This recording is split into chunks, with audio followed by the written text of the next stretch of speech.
sad man sa pag-alis ni Gerald, the adventure must go on para sa ibang teen housemates. Dahil sa pinakita niyong galing sa bahay ni Kuya, you deserve a big reward. First reward stop! Sa isang first-class yacht where they will enjoy a special body massage habang nagcruise sa 100 Islands of Pangasinan. Well, it's not far down to paradise. At least it's not far. Naiinggit naman ako sa inyo. Parang gusto ko na rin magpamassage. Dahil may monthly visit si Claire, excluded muna siya sa massage.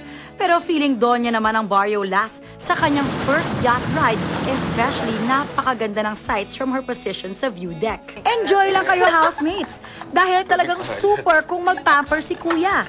Hinihintay na kayo ng dating boarder ni Kuya, Bianca. Sa likod ko po, sineset up na ang hot air balloon na magiging last activity po ng ating mga teen housemates sa kanilang 100 Island Adventure.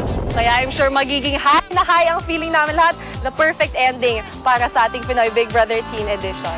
Nakakaingit naman ang mga teen housemates. Makakasakay na sila sa hot air balloon, makakasama pa nila for some chikahan and inspirational talk ang celebrity Big Four Bianca. Baby's black balloon makes her fly. First to ride the balloon, Cebuana Chinese cutie Kim. Hole in your life.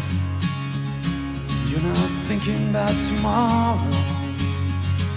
'Cause you were the same as me. Sa lahat ko nang na-experience to visit lahat ko first time. So how do you feel or what did you learn dahil sa lahat ng na-experience mo? Ano po, very thankful po.